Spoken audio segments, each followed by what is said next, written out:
was close-knit town. I mean, nobody locked their doors. Everybody knew everybody else and where they lived and which house they lived in. But, I could name everybody and all my friends where they lived. Yeah, Sunday everybody was in church, and the Baptist church is across the field there and the school was in between the two churches. And if the youth of the Baptist church had something going on, everybody went to that one. And if when we had something, they all run across and we had meetings together there, you know. It's like really back and forth. It was more close-knit because everybody worked at the same place. Population in Lyman, I think, was something like 10,000 people. But that was all in this area, right in just where the streets are. Since the early 50s, George Baker was the first minister that I remember, and he was here 53 to 56 or 57, somewhere in that neighborhood. The big thing with Lyman back then was the plant, and a lot of the people, well, most people in Lyman either went to the Baptist church or they came here to church. There was back when it first started, probably a lot of people would come in a horse and buggy. Wasn't many cars in the 1920s, and our farm was 2.5 miles away, and I'm sure probably at the very beginning, my grandmother and granddaddy came in horse and buggy. So just the growth of Spartanburg County affected it a lot. But I remember in the old church building, the original one, the ladies' Bible class and the men's Sunday school class, one was in one corner of the sanctuary and the other was in the back part of the sanctuary. That's where it was that small that one little corner of the sanctuary was their Sunday school class. Oh, mercy. Well, at that time when we joined, it was an older church. It was full of older people. Most of the people, we were considered young couple. And I belonged, one of the teachers was Brookie Brooks. And I belonged to his class at first. And then I took over a preteen class, which I was crazy, but I took over a preteen class. And I taught there until we moved to Virginia. But it was I don't know how to say that, but it was a dark church. In my mind, it was a dark church because there was no movement. There were no children. And if somebody come in with children, nobody knew what to do with them. Until it burned, and once it burned and we became the new church like it is now, it was like lightning because it was so different. It was an open church, and I don't say the people there, but we had, and so many of those people are gone that belonged to the church when I came in '73. Reverend Wilson, I think his name was George, was the minister at that time. And then we came back, and I can't think of that guy's name in '93.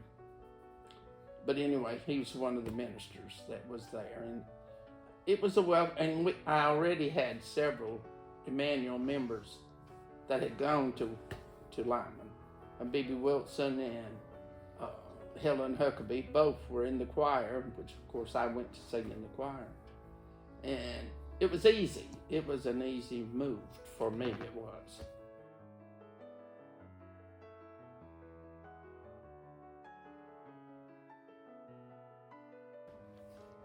After the church burned, people got involved with helping other people, and that helped.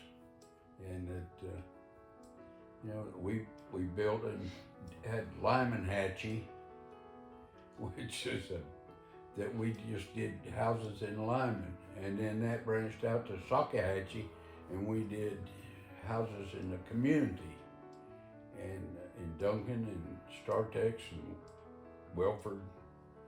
And a lot of the people said that we were a church. We did needed things to take care of people, what they really needed, and needed the help, and that a lot of people came in on that. They called me. I had already retired, and Jay Hatcher called me and said the church is on fire, and I immediately got off the tractor and came down here, and it was still burning in the old part of the church, and smoke was coming out everywhere. But yes, it did change things. But the thing that I remember, or one of the brightest things that I remembered, was as it came on around into the newer sanctuary. The roof fell in not long after I was standing across the street in the playground, and when the roof fell, the stained glass window, one of the stained glass windows in the narthex was Jesus and the little children, and the sun shined straight through that, and it was so bright. He was talking to the children. I mean, it's overwhelming, and I'm so proud of the way that it's going now. And being away those few years,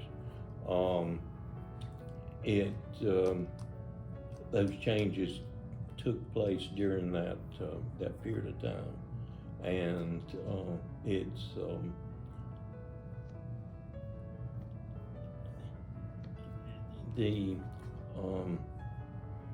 I guess the attendance has gone extremely good, and the way the church is being run now, I can't put my finger on what changed all of that. Well, for one reason, I wasn't here, but whatever it was all good to God's will. I never have believed that God causes things. I don't think God caused the fire. I think the guy that was using the, what do you call it? Laser thing, but he was using a spark, and it was just an old church, and it just, it only needed a spark to do it, and that's what happened. We got up into the ceiling, and Raph and I stood outside and watched it burn, and it did burn fast. But the dark part of that was nobody moved like what we're doing now. Nobody pressed to do things differently. It was always the same, but I felt at home.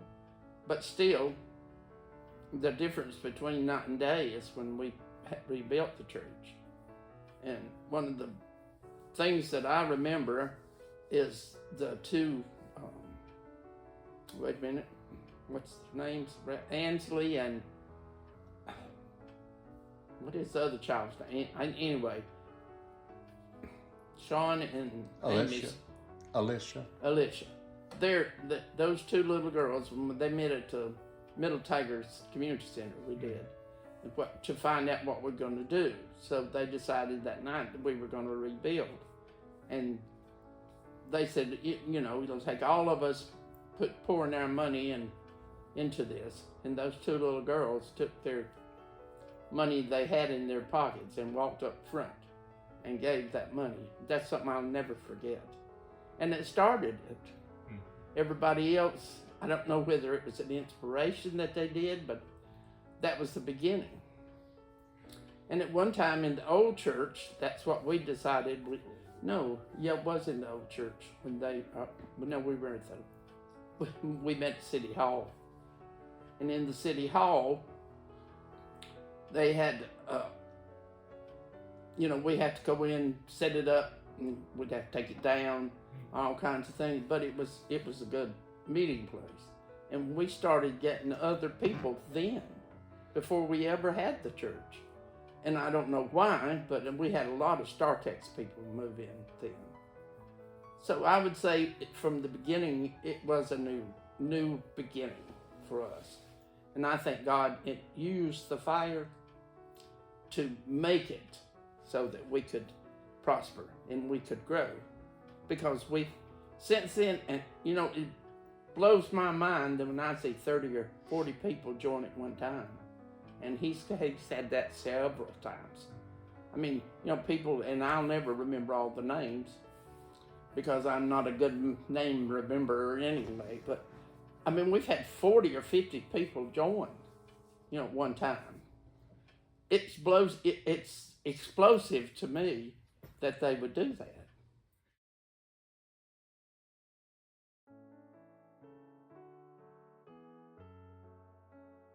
Well, I expect it to be even more everything, really. Because with those children that we are now have, the first Sunday I saw, the whole front was filled when Patty, got up and talked to them. The church was just tremendous.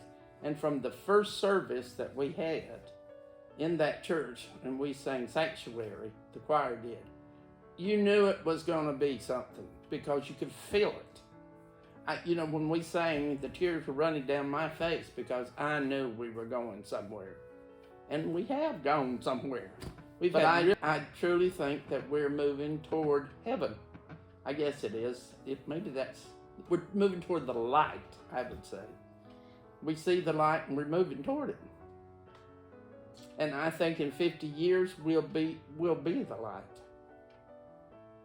All those children that we are now, Patty's now teaching and are growing up, and you can see it when she does like the plays or the Bible school is just phenomenal. They really get into that, and those children are going to lead. I truly believe that they will. Most children that come into that church may not even have parents with them, but they're still going to do something.